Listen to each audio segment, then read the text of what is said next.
This week I was thinking about the power of prayer and persistence. And it reminded me of a time that I spent a full hour looking for my car keys. I prayed. I meditated. I even tried a few affirmations. Keys, you are a part of me. And I am one with you. Nothing. Finally, I decided to stop, and I just sat down. And that's when I found them. Turns out that my persistence was pointed in all the wrong directions.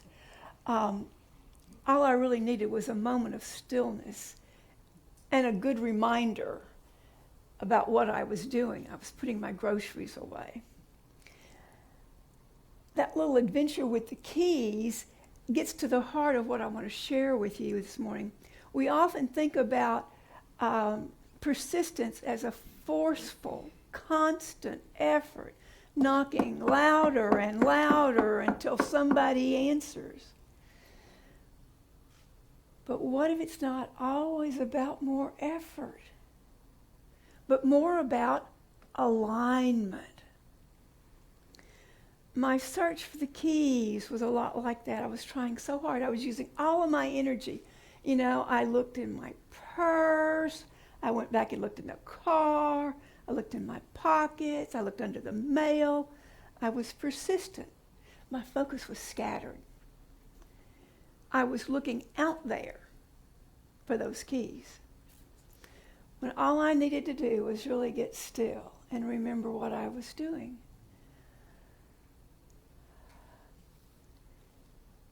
And I got open and willing to look in a place I wouldn't normally look, in an unexpected place, in my refrigerator.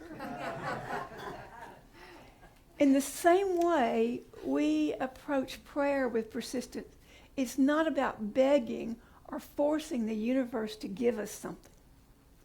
It's about a consistent, unwavering practice of turning inward, of settling our minds and and aligning ourselves with the good that you and I desire. It's about remembering that the answer isn't out there to be found. It's already within us, sometimes hidden in a part of our subconscious or our consciousness that we've overlooked. So let's talk about how we can shift our persistence from a frantic search to a focused and peaceful alignment, so we can find the good that's already waiting for us, no matter where we've misplaced it. They were on top of the ice cream in the freezer. There are days when the world feels really loud, full of noise, distraction. Our lives can feel like we're moving at 100 miles an hour, or that everything around us is moving at 100 miles an hour. And it's easy to get disconcerted, and it's easy to feel like we're going through the motions. But if we can get quiet in the stillness of our heart, we can find something more. There's a deeper rhythm. Couldn't say that word. A deeper rhythm. There's a current of peace and power that's always underlying. It's always available to us. And we get out here and we're all scattered and we're ignoring that. I remember Matthew Fox talking about, I can't remember exactly what it is, but the picture I have, and he's kind of a book about it. Like there are a lot of people dig a lot of holes, but they don't go all the way down to the river. Many wells, but one big river. And that we can get down to that river of peace. So I want to talk about this power of persistence. We often think of prayer as something that we do once, like placing an order at the restaurant, You ask and then you wait. But what if it's less about a one-time request and more about a consistent, unwavering alignment with the good that we desire? What if it's a practice of holding a vision? Don't stop thinking about tomorrow. Don't stop thinking about the vision. What if it's a practice of holding a vision so clearly and so persistently that our vibration becomes a vibrational match for that which we're holding the vision for? What if we hold it long enough, we become that, and we can't keep it away from us? And it brings to mind a powerful parable that Jesus taught in the book of Luke. You know, Jesus always used parables to tell stories about life events. And the parable, this was one about a friend who goes to his neighbors at midnight, and he knocks on the door and he asks for 3 loaves of bread because he is a guest who has just arrived. The neighbor inside says, "Don't bother me. I'm in bed. The door's already locked. I'm not going to get up and give you anything." But the friend keeps knocking, just keeps knocking, keeps asking. He's persistent. And because of his persistence, the neighbor gets up and gives him the bread. The scripture from Luke 11:8 says, "I tell you, even though he will not get up and give him anything because he is his friend, yet because of his persistence, he will get up and give him whatever he needs." Now, I want us to think of this differently than we might first think about it. We're not talking about knocking on the door to a reluctant God. What we're talking about is we're talking about our own consciousness.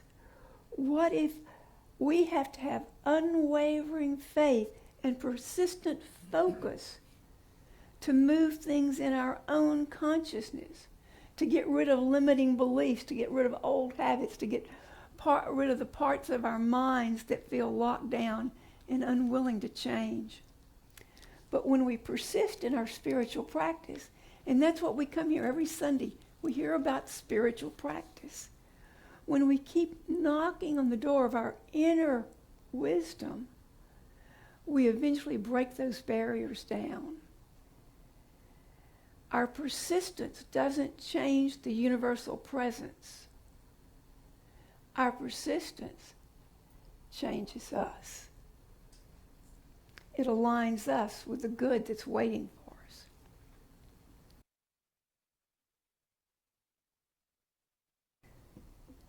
You know, having persistent faith is not about blind belief. It's about a deep inner knowing that what you're praying for and that what you're holding for is part of your reality. You just haven't quite gotten in line with it yet. It's already a part of the divine plan for your life. It's the conviction that you and I are creators, that with our thoughts and our beliefs and our practices, that we make a difference. Neville Goddard, a New Thought pioneer, said, "Prayer is the master key.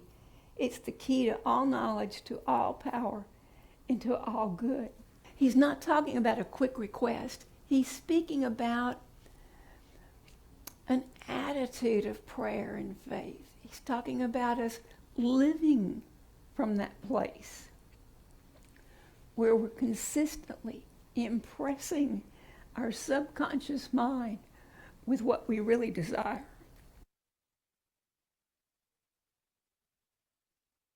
With a frog, I don't know why.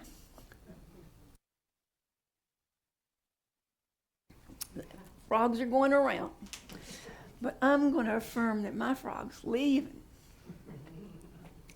You know, think of it like tending a garden. You know, we plant a seed and we water it, we give it light, we weed it, we take care of it, we go out and look at it, trusting and knowing that it's going to grow into to a magnificent plant. Our persistent actions bring forth that beautiful plant. We didn't go out there, plant it one day, and the next day, oh, I don't see anything. And the next day, I don't see anything. Oh, I better pull it up, or it's not gonna germinate. I have a friend that I met. I can't say that. I wrote friend. I went on a trip to Cuba, and I met a woman named, I'm going to say Maria. I really don't remember her name. I remember her because she had a dream about starting a community center in her neighborhood for the kids to come so that they could come and have a place. And she wanted them to be able to be creative. And she held that vision. There wasn't any funding for it, but she had an idea. And she just kept holding a vision. And she would spend time visualizing, seeing children laughing and doing crafts and feeling the energy of creation within the walls of this community center. And she wrote down her intention. The perfect place for our community center is now revealed. She didn't just pray, she lived with the feeling that it was coming about. She consistently knocked on that inner door. Eventually, through a series of things that seemed to be unrelated and out of nowhere, a vacant building became available. It was at a price that she found people to put up the money to buy. And her persistence wasn't about convincing the world. She talked about it. She wrote about it. I looked for the card. I brought back a card that had a picture of it, and I looked for it, and I couldn't find it last night because I would have brought it, passed it around. It was this, they take bus tours to this community center because there's not a lot of things to see. But I wanted to see, art in the community. And so I'd signed up for that. And we went there, and it was this giant aqua building. And it was, if you've been to Cuba, it's, it didn't look like our stuff. It was part open air, some good walls, some quasi walls. But there were murals painted over it. There were kids there. And inside they had art, things that the kids had created for sale that we could buy. And she thought about that, and she held that vision. She aligned herself with it until it became a reality. It became a tourist stop. My second point is that persistent prayer is not about changing the outer world. It's about unveiling that inner wisdom that's inside. It's about finding what we need to know in here. Ralph Waldo Emerson, the philosopher, said, "The only way to have a friend is to be one." And in a similar way, the only way to be wise and to have wisdom is to sit still and be with wisdom, to get in tune with it. And, some of you are old enough to remember radios before they were digital. And we had little transistor radios, and we had the little dial. We'd turn that little dial, and we'd kind of find a station, and then, it'd kind of drift, and we'd kind of turn that dial until we got it just at the right place for a second or two.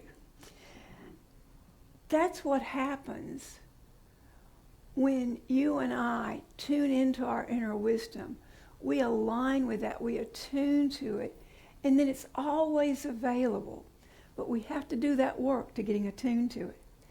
There was a character in Shawshank Redemption, Andy, I think it's Dufresne, couldn't remember how to say it. He spent 2 decades chipping away at a wall with a little rock hammer. Now, every day, he wasn't praying for the wall to simply disappear. He was engaged in persistent, focused effort. Every single night, he knocked on that wall. His persistence wasn't just about breaking through. It was about the cultivation of a belief in his own freedom.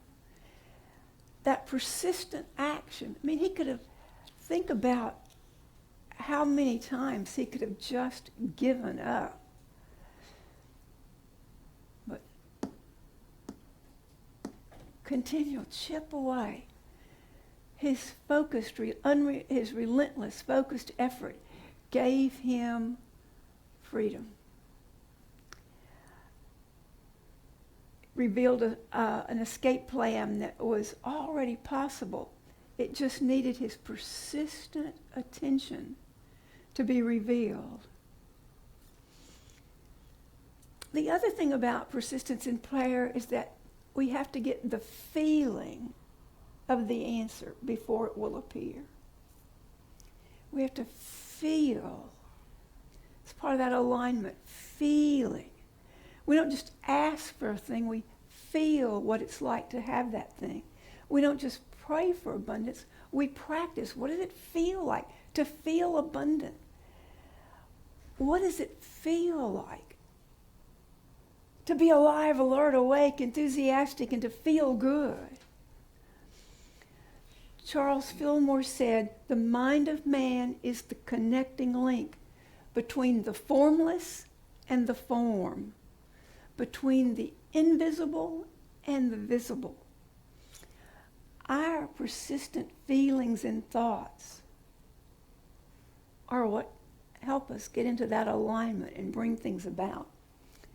Can you think about a time you've been excited about going on a vacation?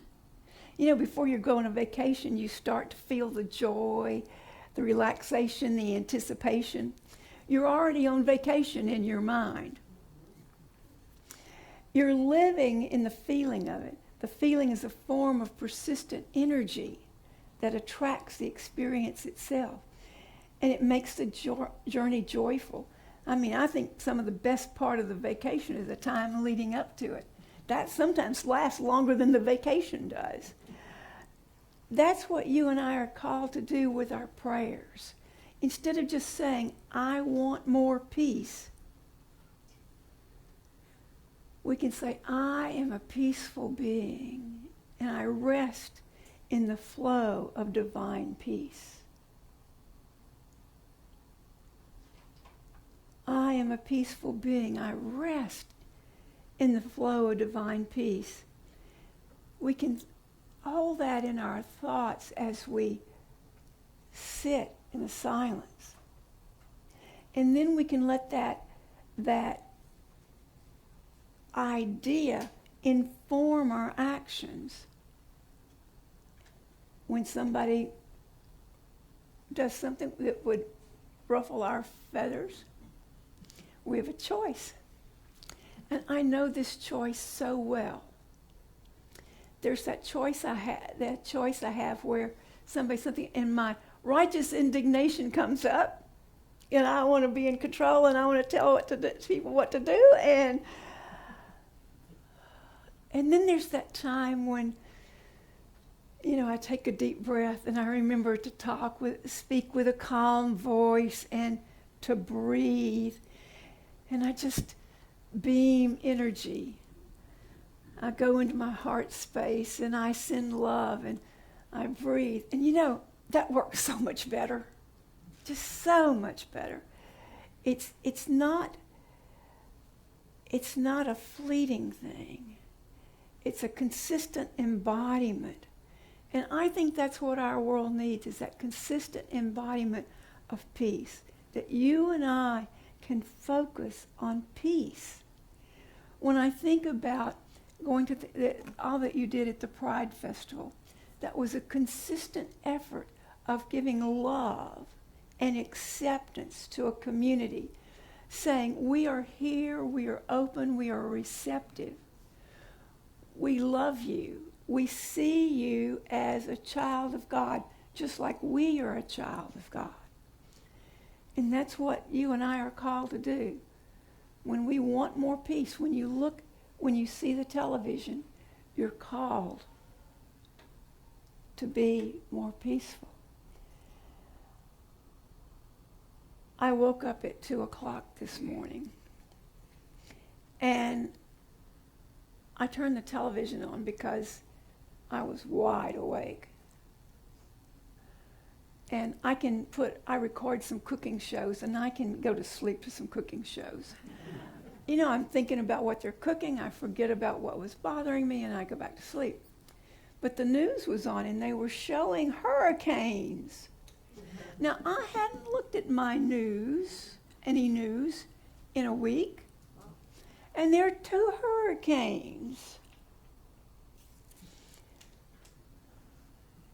Now, they're saying that we're just going to get, skirted. And we'll may have some wind gust. But this morning, what if all of us take a moment for some consistent effort? Now, the last time I was here, Leslie stood up and said that she imagined standing on the beach with a hairdryer, blowing the storms out.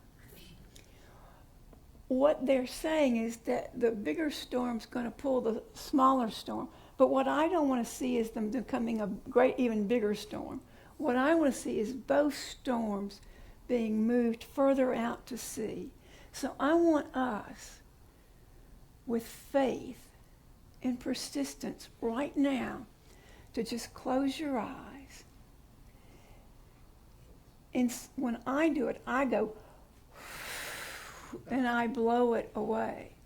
But if you need to blow it away, or use a hairdryer, or fan it away, whatever you need to do, in your mind, see those storms moving further out. See them moving to the east. Further and further to the east. Blow those storms away. See that with your breath that they are dissipating.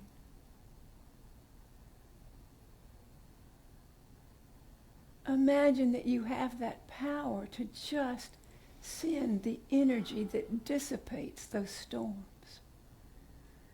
See them becoming unorganized.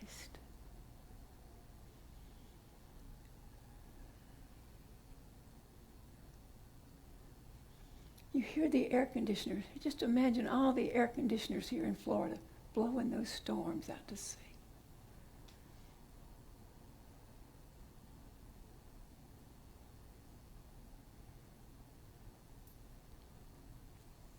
And then you can bring your attention back to this room. You know, we can do that throughout the day. And when you see the news or they show you what the storm is doing, just think, they'd be worse if we hadn't done our job. And we can do that all day long. This is supposed to be happening Monday and Tuesday. We can keep moving them out. That's our job. With persistence and focus and prayerful energy, we can move them out. We can dissipate them. Are you up for that?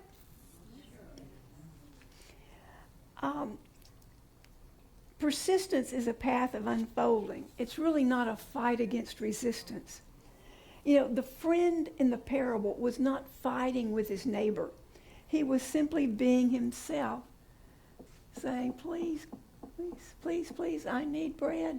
And his persistence was met with what he needed. And it didn't come from a place of struggle. It just came from, I'm here, and I'm going to stay here until you open the door and give me some bread. Persistence is an act of self-mastery. every time we let ourselves get all caught up in the stuff out there, or in the storm, or in looking for those darn keys,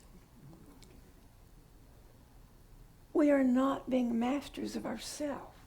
You and I have a choice of self-mastery. How many of you have seen pretty lotus flowers that come up in these little muddy places of water? You know, there's a seed that finds itself planted in that water, and it's down in the mud. And that seed does not see any light, but it grows, and it keeps growing up. It doesn't see any light. All it sees is murk. But it keeps growing. It is persistent. It has that persistent, indwelling urge to grow. You and I have that same kind of indwelling urge to grow, to seek the light. That lotus breaks through. And they're just so beautiful when they break through. They're pretty, they're white, they don't look like mud.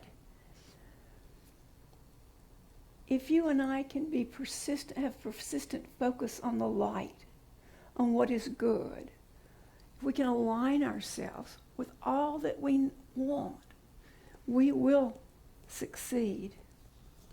So I invite you this week to let your prayers be persistent. And the truth is, you are a persistent, powerful being. And the truth of who you are is a source of infinite good. And I want you to go forth and live from that truth. Thank you.